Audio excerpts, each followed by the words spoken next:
నమస్తే welcome to వీటీ news లక్ష్యం సమాజహితం నేను ప్రశాంతి బులెటిన్ లో ముందుగా హెడ్లైన్స్ చూద్దాం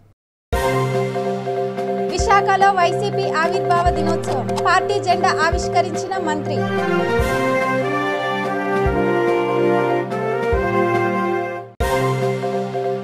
ఏపీ రాష్ట్ర వ్యాప్తంగా వైసీపీ సంబురాలు కాకినాడలో మంత్రి ఆధ్వర్యంలో ఆవిర్భావ వేడుకలు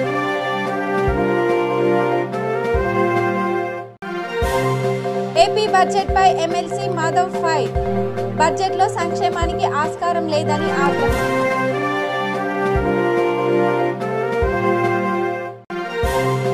నరసాపురంలో టీడీపీ విస్తృత స్థాయి సమావేశం మాజీ మంత్రి సమక్షంలో గొడవకు దిగిన నేతలు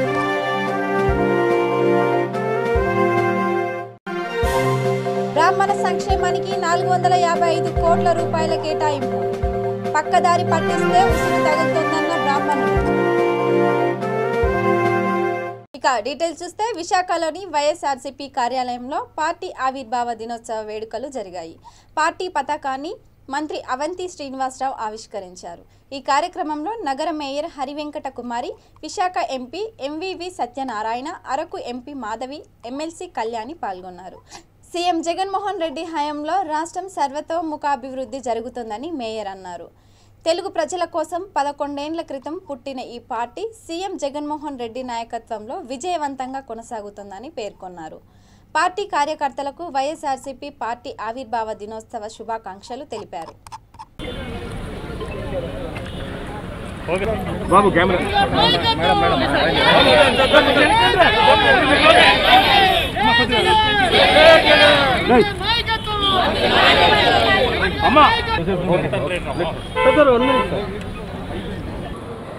చాలా సంతోషం ఈ రోజున మరి పార్టీ ఆవిర్భావ దినోత్సవ కార్యక్రమంలో పాల్గొన్నటువంటి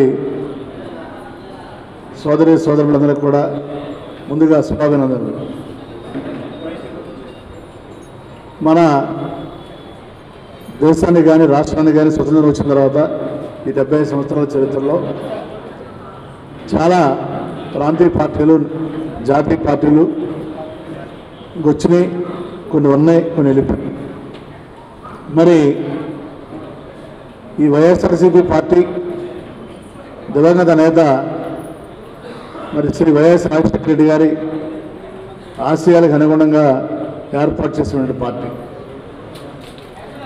ఈ దేశంలో మరి చాలామంది ప్రధానమంత్రులు కానీ ముఖ్యమంత్రులు కానీ వాళ్ళు వారి యొక్క ఎజెండాతోటి ఈ రాష్ట్రాన్ని దేశాన్ని పరిపాలన చేశారు కానీ ఈ దేశానికి ఒక సంక్షేమ రాజ్యాన్ని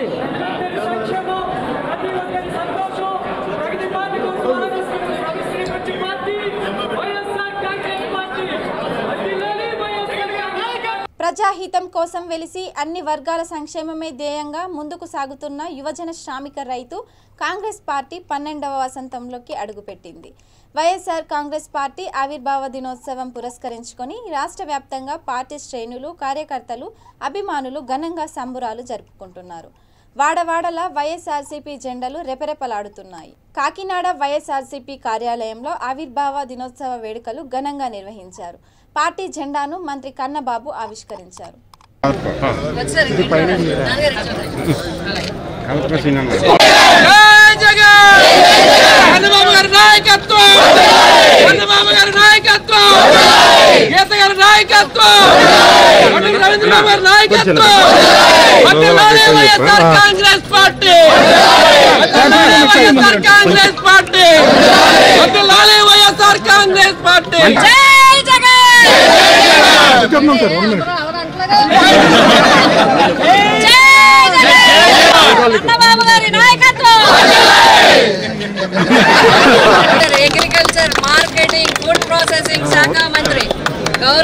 శ్రీ కురసాల కన్నబాబు గారు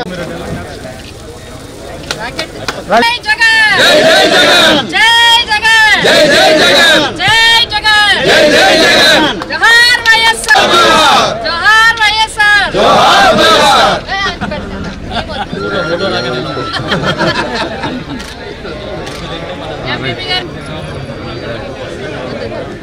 పార్టీ క్యాడర్ అందరికీ అదేవిధంగా మరి ప్రజల మన్ననలు చొరగొంటూ రాష్ట్ర అభివృద్ధి కోసం అహర్నిశలు కృషి చేస్తూ భారతదేశంలో అన్ని రాష్ట్రాల్లోనూ కూడా శభాష్ అని పేరు తెచ్చుకునే విధంగా ఆంధ్రప్రదేశ్ రాష్ట్రాన్ని పరిపాలిస్తున్న మరి ముఖ్యమంత్రి గౌరవనీయులు జగన్మోహన్ రెడ్డి గారికి అందరి ఆశీస్సులతో ఎప్పుడూ చల్లగా ఉండాలని చెప్పి మేము హృదయపూర్వకంగా శుభాకాంక్షలు తెలియజేస్తూ ఉన్నాం. ఇప్పుడే పెద్దలు అందరూ కూడా చెప్పడం జరిగింది. అదేవిధంగా మరి రాష్ట్ర మంత్రి వర్యులు వ్యవసాయ శాఖ మాచులు సోదరులు కురసాల కన్నబాబు గారు మరి వ్యవసాయ బడ్జెట్ని చాలా చక్కగా వ్యవసాయం మీద పట్టు తీసుకొచ్చి రైతాంగం అందరికీ న్యాయం చేసే విధంగా ముఖ్యమంత్రి గారి నాయకత్వంలో సమర్థవంతంగా పనిచేసి శభాష్ అనిపించుకున్న మా సోదరులకు కూడా హృదయపూర్వకంగా శుభాకాంక్షలు నేను తెలియజేస్తా ఉన్నాను. అదేవిధంగా ఈరోజు ప్రతిపక్షాలన్నీ కూడా నిజంగా ప్రతిపక్షాల విమర్శలన్నీ ఎందుకు ఉన్నాయంటే ప్రభుత్వం చేసే ఇబ్బందులో తప్పులో కాదు, ప్రభుత్వం పని చేసుకుంటూ వెళ్ళిపోతుంది, ప్రజలందరూ ప్రభుత్వం వైపు ఉన్నారు, ఈ ప్రతి ఇచ్చిన వాగ్దానాలన్నీ అమలు చేస్తుందనే బాధ, ప్రజలు వాళ్ళకి దూరం అయిపోయారనే భయంతోనే వాళ్ళు తీవ్రమైన విమర్శ. ఏపీ ప్రభుత్వం ప్రవేశపెట్టిన బడ్జెట్ను బీజేపీ పూర్తిగా వ్యతిరేకిస్తోందని ఆ పార్టీ ఎమ్మెల్సీ మాధవ్ చెప్పారు. నవరత్నాల చుట్టూ ప్రదక్షిణలు చేస్తూ సంక్షేమానికి ఎక్కడ ఆస్కారం లేకుండా ప్రజలను తప్పుతోవ పట్టించేలా బడ్జెట్ను ప్రవేశపెట్టారని అన్నారు. విశాఖలో ఆయన మీడియాతో మాట్లాడారు. ఆర్థిక శాఖ మంత్రి బుగ్గన రాజేంద్ర లేని అంశాలను ప్రస్తావించి బడ్జెట్లో కొత్తదనం లేకుండా చేశారని, తాజా బడ్జెట్లో ఎలాంటి కొత్త కేటాయింపులు లేవని అన్నారు. ఈ పద్దుల చిట్టా పూర్తిగా నిరాశాజనకంగా బడ్జెట్ ఉందని తెలిపారు. ప్రభుత్వం కొత్తగా కేటాయింపులు చేయలేని దుస్థితిలో ఉందని, కేంద్రం ఇచ్చే పన్ను రాయితీ రుణాలతోనే ప్రభుత్వం నడుస్తోందని చెప్పారు. రాష్ట్ర వాటా కట్టని కారణంగా ఈ ప్రాజెక్ట్స్ అన్ని అయిపోయి కేంద్రం హెచ్చరిక తెలియజేసింది. ఏదైతే 159 పథకాలు ఉన్నాయో ఆ పథకాల్లో స్టేట్ షేర్ కొన్నిట్లో 10% ఉన్నాయి, కొన్నిట్లో 25% ఉన్నాయి, కొన్నిట్లో 40% ఉంది. ఒక్క దాంట్లో కూడా కట్టకుండా మొదటి విడత డబ్బులు తెచ్చుకొని దారి మళ్లించి వాడుకొని రెండో దఫా వీళ్ళు డబ్బులు అడిగినా కూడా కేంద్రం ఇవ్వలేని పరిస్థితి ఎందుకు వచ్చింది అంటే రాష్ట్ర ప్రభుత్వం వాళ్ళ వాటాని జమ చేయని కారణంగా. కనుక ఆ విధంగా రాష్ట్రం యొక్క పరిస్థితి ఏదైతుందో దినదినం గండం నూరేళ్ల ఆయుష్ అనే విధంగా ఈ యొక్క రాష్ట్ర ఆర్థిక పరిస్థితి కొనసాగుతుంది. దీని నుంచి బయటపడే విధంగా ఒక్క మార్గం కూడా ఈ యొక్క బడ్జెట్లో చూపించలేదు. బడ్జెట్లో అతి దారుణమైన విషయం ఏంటంటే గతిశక్తి అని చెప్పి నరేంద్ర మోడీ గారు పెద్ద ఎత్తున ఇన్ఫ్రాస్ట్రక్చర్లో డబ్బులు, రహదారులు కానీ నౌకాయానం కానీ మిగతా అనేక రకాల భవనాల నిర్మాణంలో కానీ పెద్ద ఎత్తున ఇన్వెస్ట్మెంట్ చేయమన్నారు. అంటే ఎసెట్ క్రియేషన్, ఆస్తిని మీరు తయారు చేసే విధంగా ఆలోచన చేయండి అని చెప్పి అన్ని రాష్ట్ర ప్రభుత్వాలు గైడ్ లైన్స్ ఇచ్చారు. ఏదైతే క్యాపిటల్ ఎక్స్పెండిచర్ మూలధనం వ్యయం ఏదైతే ఉందో ఆ వ్యయాన్ని కంటిన్యూస్గా ఏదైతే మీరు బడ్జెట్ చేశారో ఆమె మొత్తం 100% ఖర్చు పెట్టిన వాళ్ళకి అదనంగా 0.5% అప్పు తీసుకునే విధంగా జీడిపితో టోటల్ జీడీపీలో అప్పు చేసుకునే విధంగా అవకాశం కల్పిస్తానికి కేంద్ర ప్రభుత్వం అవకాశం ఇస్తే ఆంధ్రప్రదేశ్ ఆ విధంగా అప్పు తెచ్చుకోలేని ఒక పరిస్థితి. 31,000 కోట్ల రూపాయలు మూలధనం ఏం చూపిస్తే దాంట్లో కేవలం 18,000 మాత్రమే ఖర్చు పెట్టింది. ఆ విధంగా ఎసెట్ క్రియేషన్లో ప్రభుత్వం అసలు ఆలోచన చేయట్లేదు. ఈసారి బడ్జెట్లో అది 30,000 కోట్ల రూపాయలు పెట్టడం జరిగింది. పూర్తి స్థాయిలో 30,000 కోట్ల రూపాయలతో రహదారుల నిర్మాణం, భవనాల నిర్మాణం చేయాలని చెప్పి అడుగుతున్నాం. మాకు ఒక ఆశ్చర్యకరమైన విషయం తెలిసింది ఏంటంటే భవనాలు ఈ రాష్ట్ర వ్యాప్తంగా గత 3 సంవత్సరాల్లో ఒక్క స్లాబ్ వేసిన బిల్డింగ్ తప్ప రెండో స్లాబ్ వేసిన బిల్డింగ్ ఒక్క చోట కట్టలేదు. అలాగే ఈ రాష్ట్రంలో రహదారుల నిర్మాణం ఒక్కటి కూడా కొత్తగా చేయలేదు. అందరి పైన పెద్ద ఎత్తున ఈ ప్రభుత్వానికి వ్యతిరేకత వస్తే కేవలం గోతులు పూడ్చడానికి 256 కోట్ల సంబంధించిన అవకాశం కల్పించి గోతులు పూడ్చే కొంత మేరకు చేశారు. అవి కూడా ఎక్కువ రోజు కేవలం నెలలోనే మళ్ళీ ఆ తిరిగి పశ్చిమ గోదావరి జిల్లా నరసాపురం టీడీపీ పార్టీ విస్తృత స్థాయి సమావేశం రసబసగా మారింది. టీడీపీ జిల్లా అధ్యక్షురాలు తోట సీతారామలక్ష్మి, మాజీ మంత్రి సత్యనారాయణ సమక్షంలో పార్టీ నేతలు గొడవకు దిగారు. మాజీ ఎమ్మెల్యే బండారు మాధవ నాయుడుని నియోజకవర్గ ఇన్ఛార్జ్ పొత్తూరి రామరాజు వర్గీయులు విమర్శించడంతో బండారు వర్గం గొడవకు దిగారు. దీంతో రెండు వర్గాల మధ్య తోపులాట, తీవ్ర వాగ్వాదం చోటు చేసుకుంది. అక్కడ ఉన్న పీతాని, తోట సీతారామలక్ష్మి కార్యకర్తలపై ఆగ్రహం వ్యక్తం చేశారు. పీతాని సత్యనారాయణ జోక్యంతో గొడవ సర్దుమణిగింది. వర్గ విభేదాలు పక్కన పెట్టి టీడీపీ పార్టీ బలోపేతానికి కార్యకర్తలు కృషి చేయాలని పీఠాన్ని కోరారు.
మచిలీపట్నంలో రాష్ట్రీయ బ్రాహ్మణ సంఘటన రాష్ట్ర ప్రధాన కార్యదర్శి గన్నవరపు శ్రీనివాస్, అధ్యక్షుడు వేమూరి రామకృష్ణారావు మీడియాతో మాట్లాడారు. 2022-23 బడ్జెట్లో బ్రాహ్మణ సంక్షేమానికి కేటాయించిన 455 కోట్ల రూపాయల నిధులు కేవలం ప్రకటనలకే పరిమితం కాకుండా వెంటనే విడుదల చేయాలని వారు డిమాండ్ చేశారు.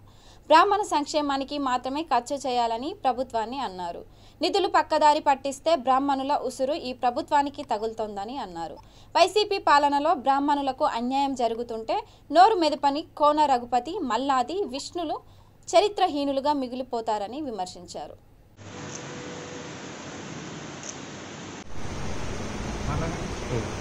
బ్రాహ్మణ కార్పొరేషన్కి నిన్న 2022-23 సంవత్సరం బడ్జెట్లో 455 కోట్ల రూపాయలు కేటాయించామని చెప్తున్న వైసీపీ పాలకులు సిగ్గు తెచ్చుకోవాలి. నిజంగా గతంలో బ్రాహ్మణ కార్పొరేషన్ కేటాయించిన బడ్జెట్లో నిధులు ఏమైనాయో ఎవరికి తెలియదు. అమ్మఒడి, వాహనమిత్ర, ఇతర నవరత్నాల పథకాలకి మళ్లించారు దారి. మళ్ళీ వాళ్ళు 455 కోట్లు బ్రాహ్మణులకు కేటాయించామని చెప్పి మరి నిన్న బడ్జెట్లో చెబుతాం చాలా సిగ్గుచేటు. ఆ డబ్బుని నిజంగా బ్రాహ్మణ సంక్షేమానికి ఉపయోగించాలని చెప్పి మేము రాష్ట్రీయ బ్రాహ్మణ సంఘటన తరఫున డిమాండ్ చేస్తున్నాము. ఆ డబ్బుని బ్రాహ్మణ కార్పొరేషన్ ద్వారా బ్రాహ్మణ పథకాలకు ఉపయోగించకుండా వేరే ఇతర ప్రభుత్వ పథకాలకు దారి మళ్లించడం మరి బ్రాహ్మణులను మోసం చేయడం కాదా అని చెప్పి మేము ప్రశ్నిస్తున్నాం. అలాగే మల్లాది విష్ణు గారు కానీ, కోన రఘుపతి గారు కానీ బ్రాహ్మణులకు కేటాయించిన డబ్బులను వేరే ఇతర పథకాలకు దారి మళ్లిస్తుంటే వాళ్ళు వైసీపీ బ్రాహ్మణ నాయకులుగా వాళ్ళు బ్రాహ్మణులకు ఏం న్యాయం చేస్తున్నారని చెప్పి వాళ్ళిద్దరినీ కూడా మేము ప్రశ్నించడం జరుగుతుంది. ఇవాళ బ్రాహ్మణ్ కార్పొరేషన్ గతంలో చంద్రబాబు నాయుడు గారి ప్రభుత్వంలో రాష్ట్ర వ్యాప్తంగా అనేక రకాల సంక్షేమ పథకాలు, విదేశీ విద్యకు కానివ్వండి, చదువుకునే విద్యార్థులు స్కాలర్షిప్లు కానివ్వండి, అలాగే బ్రాహ్మణ యువతకు ఉపాధి కల్పించే విధంగా సబ్సిడీపై లోన్లు ఇవ్వడం కానివ్వండి, గత మాజీ చైర్మన్ అయినటువంటి ఆనంద సూరి గారి నాయకత్వంలో అనేక సంక్షేమ పథకాలను గతంలో మేము ఇస్తే ఈనాడు ఏ పథకము కూడా లేకుండా బ్రాహ్మణ కుటుంబాలను, నిరుపేద బ్రాహ్మణ కుటుంబాలను నిర్వీర్యం చేస్తూ ఈ వైసీపీ పాలకులు కొనసాగిస్తున్నారు. ఈ బ్రాహ్మణ్ కార్పొరేషన్కి నిన్న బడ్జెట్లో కేటాయించిన డబ్బులు కనుక బ్రాహ్మణుల సంక్షేమానికి చిత్తశుద్ధితో వాళ్ళు వెంట ఖర్చు పెట్టకపోతే రాబోయే రోజుల్లో బ్రాహ్మణుల ఉసురు ఈ వైసీపీ ప్రభుత్వానికి ఖచ్చితంగా తగులుతుందని చెప్పి హితవు పలుకుతున్నారు. బ్రాహ్మణ కార్పొరేషన్ బిల్డింగు బ్రహ్మాండంగా కట్టుకుని దాన్ని బాగా డెవలప్ చేస్తారని చంద్రబాబు నాయుడు గారు దాన్ని డెవలప్ చేసి 33 ఏళ్ళ లీజు తీసుకుని ఆ బిల్డింగ్ కాస్తా కూడా ఇప్పుడు ఈ వైసీపీ ప్రభుత్వం దాన్ని ఒక కలెక్టర్ ఆఫీస్, విజయవాడ కలెక్టర్ ఆఫీస్కి అలాట్ చేశారు. చాలా దారుణం. లీజు పీరియడ్ ఉండగా కూడా వాళ్ళ ఇష్టారాజ్యంగా వాళ్ళకి కావాల్సిన మోడల్లో మార్చుకున్నారు. ఇది బ్రాహ్మణ ఉసులు గ్యారంటీగా ఇది అవుతుంది. ఇమీడియట్గా అలాంటి కార్యక్రమాలు ఏం చేయకుండా ఉండాలి. బడ్జెట్ కిందసారి బడ్జెట్ ఇచ్చిన నిధులు ఎక్కడికి వెళ్ళాయి, ఏం చేశాడు, ఎంతవరకు వచ్చింది, ఒక శ్వేతపత్రం మాకు రిలీజ్ చేసి అర్జెంటుగా తెలియపరచవలసిందిగా నేను ముఖ్యమంత్రి గారిని కోరుతున్నాను. అలాగే ఎవరైతే మన ఎమ్మెల్యేలు ఇద్దరు ఉన్నారు. కర్నూలు జిల్లా పత్తికొండ మండలం రాజులమండగిరి గ్రామ సమీపంలో గుప్త నిధుల కోసం అర్ధరాత్రి తవ్వకాలు జరిపారు. రాజులమండగిరి గ్రామ సమీపంలో పురాతన విగ్రహం భూగలమ్మ గ్రామ దేవత విగ్రహాన్ని పెకిలించి గుప్త నిధుల కోసం వేట సాగించారు. ఈ విగ్రహం కింది భూభాగంలో గుప్త నిధులు ఉన్నాయని ప్రచారం జరగడం గుర్తు తెలియని వ్యక్తులు వీటి కోసం తవ్వకాలకు పాల్పడుతున్నారు. తవ్వకాల్లో ఏదో ఒకటి దుండగులు ఎత్తుకెళ్లే ఉంటారని అనుమానాలు వ్యక్తం చేస్తున్నారు. స్థానికులు గుప్త నిధుల పేరుతో ఇలా గుడులు, గోపురాలు ధ్వంసం చేసే వారిపై కఠిన చర్యలు తీసుకోవాలని గ్రామస్తులు కోరుతున్నారు.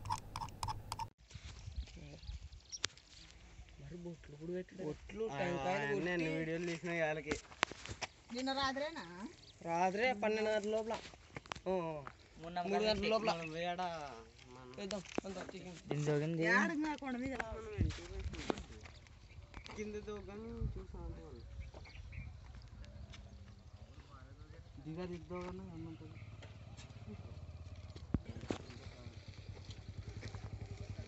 పైన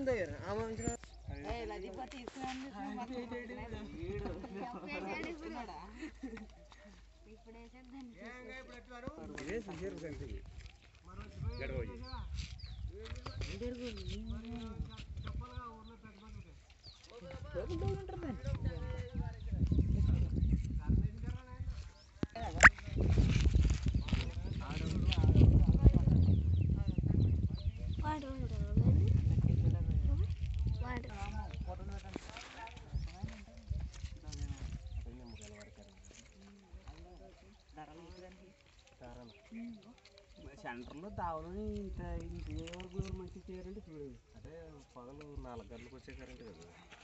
ఎన్ని గంటలకు రాండి? 12 గంటలకు. అయినా ఎవరు రావట్లేదు, నిలబెట్టేసాను.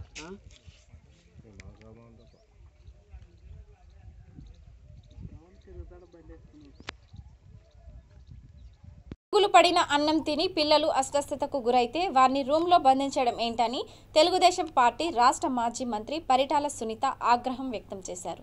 అనంతపురం రూరల్ పరిధి పిల్లిగుండ్ల కాలనీలోని ప్రభుత్వ పాఠశాలలో మధ్యాహ్న భోజనం తిని 41 మంది పిల్లలకు అస్వస్థతకు గురయ్యారు. వీరంతా ప్రభుత్వ ఆసుపత్రిలో చికిత్స పొందుతున్న విషయం తెలుసుకున్న మాజీ మంత్రి పరిటాల సునీత ఆసుపత్రికి వెళ్లి పిల్లల్ని పరామర్శించారు. 2 రోజుల నుంచి పిల్లలకు పురుగుల అన్నం పెడుతున్నా అక్కడి ఉపాధ్యాయులు, అధికారులు పట్టించుకోవడం లేదని ఆగ్రహం వ్యక్తం చేశారు. పిల్లలు ఆ అన్నం తిని అస్వస్థతకు గురైతే ఆసుపత్రికి తరలించకుండా ఒక రూమ్లో పెట్టి తలుపులు వేసి బంధించారని ఆమె ఆరోపించారు.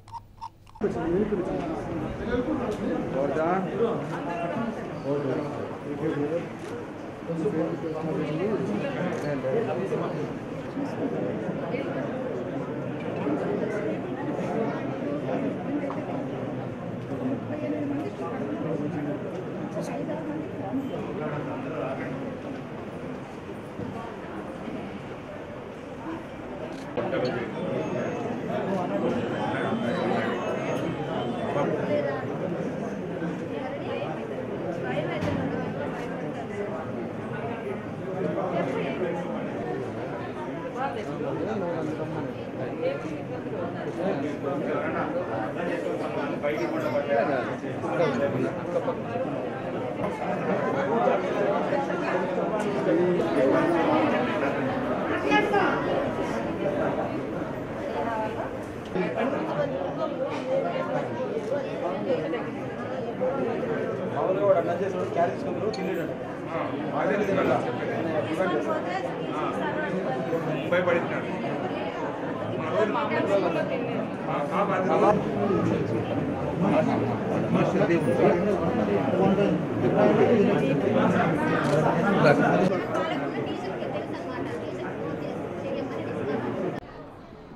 అనంతపురం జిల్లా అనంతపురం రూరల్ మండలంలో పిల్లగుండ్ల కాలనీలో స్కూళ్ళు భోజనం తిని దాదాపు 41 మంది పిల్లలు ఈరోజు హాస్పిటల్లో కూడా అడ్మిట్ అయింది.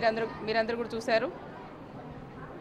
41 మంది పిల్లలు కూడా కడుపు నొప్పి వచ్చింది, చాలా ఇబ్బంది పడుతుంది. అటు స్కూల్లో ఉంటే పిల్లలు కూడా ఇబ్బంది పడుతూ ఉంటే కూడా కనీసం టీచర్స్ కానీ ఎవరైతే భోజనం వడ్డించినారో వంట వాళ్ళు కానీ ఎందుకు కడుపు నొప్పి వచ్చింది అనేది కూడా ఒక్కసారి కూడా ఆలోచన చేయకోకుండా పిల్లలందరినీ తీసుకొని పోయి ఒక రూమ్లోకి వేసి లాక్ చేయడం అనేది అది చాలా బాధాకరం.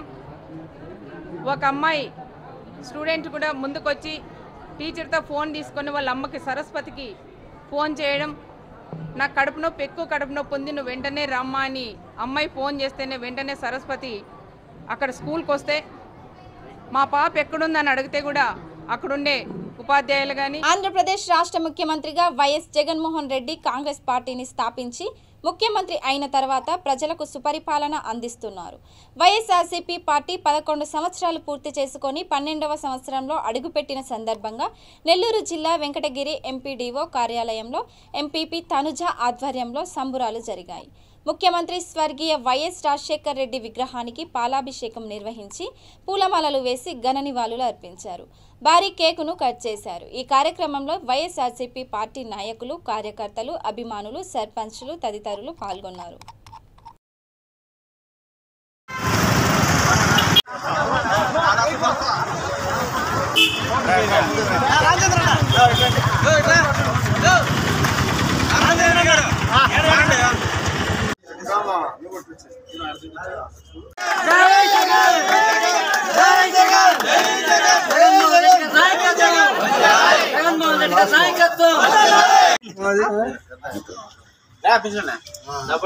పట్టుకో చేయి పట్టుకట్ట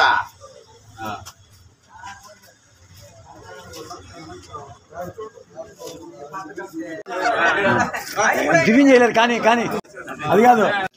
ఈరోజు 11 సంవత్సరాల పూర్తి చేసుకుని 12వ సంవత్సరంలోకి అడుగు పెడుతున్న మన వైఎస్ఆర్సీపీ పార్టీ తరఫున అందరికీ శుభాకాంక్షలు. అలాగే ఈరోజు మన వైఎస్ జగన్మోహన్ రెడ్డి గారు రాష్ట్రానికి గర్వకారణము. ఆయన చేసిన ప్రతి ఒక్క పని కానీ, నవరత్నాలు కానీ, సచివాలయాలు కానీ, వైద్య, విద్య, ఆరోగ్య సంస్థల మీద కృషి చేసి అందరికీ ఎంతో మేలు చేకూర్చారు. అందులో ఏ పార్టీలోనూ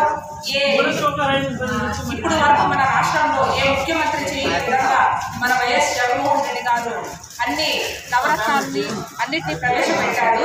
సో కాబట్టి ఆడవారికి ఈ వైఎస్ఆర్సీపీ పార్టీ అందరికీ నమస్కారం. ఈరోజు 11 సంవత్సరాలు పూర్తి చేసుకుని 12వ సంవత్సరంలో అడుగుపెడతాం మన వైఎస్ఆర్ కాంగ్రెస్ పార్టీ కార్యక్రమానికి చేసిన పెద్దలందరికీ, అదేవిధంగా పార్టీ కార్యకర్తలకి, గౌరవ అధ్యక్షురాలకి, కార్యకర్తలకు, పార్టీ నాయకులకు అందరికీ పార్టీ ఆవిర్భావ దినోత్సవ శుభాకాంక్షలు.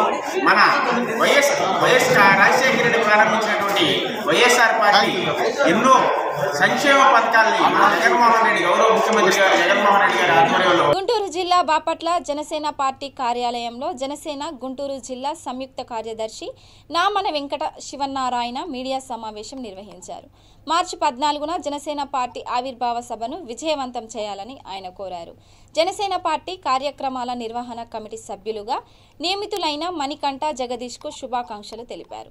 బాపట్ల నియోజకవర్గ ప్రజలకు జనసేన పార్టీ నాయకులు, జన సైనికులు భారీ ఎత్తున తరలివచ్చి ఈ సభను విజయవంతం చేయాలని కోరారు. 2 రోజుల క్రితము గుంటూరు జిల్లా జనసేన పార్టీ కార్యక్రమాల నిర్వహణ కమిటీ ఏర్పాటు చేయడం జరిగింది. ఆ కమిటీ సభ్యులుగా బాపట్ల నియోజకవర్గం నుండి కొట్ర మణికంఠ గారు, కొసన జగదీష్ గారు నియమితులయ్యారు. వారికి బాపట్ల నియోజకవర్గ జనసేన పార్టీ నుండి హృదయపూర్వక శుభాకాంక్షలు తెలియవరుస్తున్నాం. 2014 మార్చి 14న జనసేన పార్టీని జనసేనాని శ్రీ కొనిదెల పవన్ కళ్యాణ్ గారు స్థాపించడం జరిగింది. రేపు 14వ తారీఖుకి 8 సంవత్సరాలు కంప్లీట్ చేసుకొని 9 సంవత్సరాలు అడుగుపెట్టడం జరుగుతుంది. ఈ సందర్భంగా మంగళగిరి నియోజకవర్గం తాడేపల్లి మండలం ఇప్పడం గ్రామంలో సభను ఏర్పాటు చేశారు. ఈ సభకు దామోదరం సంజీవ్ గారి చైతన్య వేదికగా నామకరణం చేశారు. ఈ యొక్క సభ యొక్క ముఖ్య ఉద్దేశము రేపు జరగబో సార్వత్రిక ఎన్నికలకి, అదేవిధంగా ప్రస్తుత ప్రభుత్వం చేస్తున్నటువంటి ఇబ్బంది పెడుతున్నటువంటి వ్యతిరేక విధానాలు, ప్రత్యక్ష పాత్ర పోషించవలసిన తెలుగుదేశం పార్టీ యొక్క వైఫల్యాలన్నింటినీ ఎత్తుచూపుతూ 2024కి జన సైనికులు గుంటూరు జిల్లా చిలకలూరిపేట జనసేన పార్టీ కార్యాలయంలో జనసేన పార్టీ ఆవిర్భావ దినోత్సవ పోస్టర్ ఆవిష్కరించారు. ఈ కార్యక్రమంలో జిల్లా కార్యదర్శి తోట రాజా రమేష్ మాట్లాడుతూ, రాష్ట్రంలో జరుగుతున్న ఈ అవినీతి అరాచక పాలన నుండి ప్రజల విముక్తి పొందాలంటే జనసేన పార్టీని బలపరచాలని అన్నారు. జనసేన పార్టీ అధ్యక్షులు పవన్ కళ్యాణ్ ఆవిర్భావ దినోత్సవ ప్రాంగణంకు దామోదరం సంజీవయ్య చైతన్య వేదిక నామకరణం చేయడం హర్షణీయమన్నారు. చిలకలూరిపేట నియోజకవర్గం నుండి వేలాదిగా జనసేన పార్టీ శ్రేణులు ప్రజలు పాల్గొని ఈ సభను జయప్రదం చేయాలని కోరారు.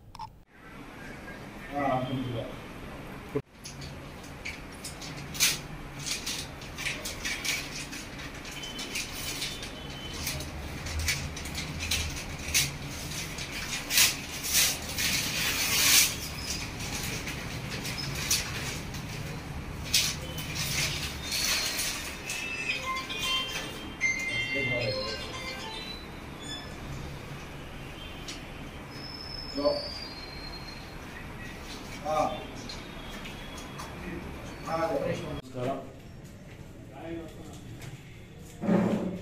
2 రోజుల క్రితము గుంటూరు జిల్లా జనసేన పార్టీ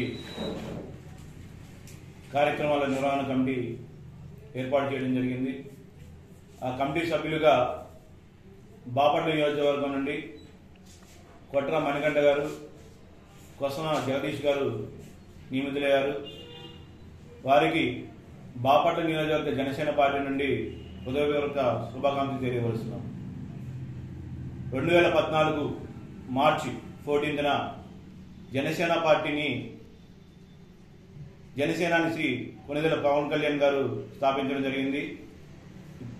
రేపు 14వ తారీఖుకి 8 సంవత్సరాలు కంప్లీట్ చేసుకొని 9 సంవత్సరాలు అడుగుపెట్టడం జరుగుతుంది. ఈ సందర్భంగా మంగళగిరి నియోజకవర్గం తాడేపల్లి మండలం ఇప్పడం గ్రామంలో సభను ఏర్పాటు చేశారు. ఈ సభకు దామోదరం సంజీవ్ గారి చైతన్య వేదికగా నామకరణం చేశారు. ఈ యొక్క సభ యొక్క ముఖ్య ఉద్దేశం. ఇక బులెటిన్ ముగించే ముందు హెడ్లైన్స్ మరోసారి చూద్దాం. విశాఖలో వైసీపీ ఆవిర్భావ దినోత్సవం, పార్టీ జెండా ఆవిష్కరించిన మంత్రి.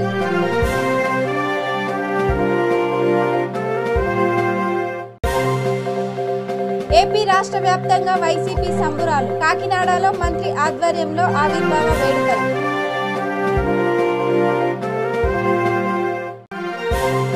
ఏపీ బడ్జెట్ పై ఎమ్మెల్సీ మాధవ్ ఫైర్, బడ్జెట్ లో సంక్షేమానికి ఆస్కారం లేదని ఆగ్రహం.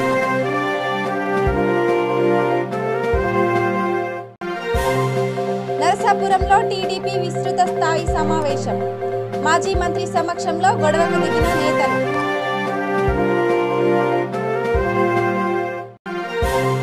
బ్రాహ్మణ సంక్షేమానికి 455 కోట్ల రూపాయల కేటాయింపు, పక్కదారి పట్టిస్తే ఉసురు తగులుతుందన్న బ్రాహ్మణులు. ఇక ఇవి బులెటిన్ అప్డేట్స్. కీప్ వాచింగ్ వీటి న్యూస్. లక్ష్యం సమాజహితం.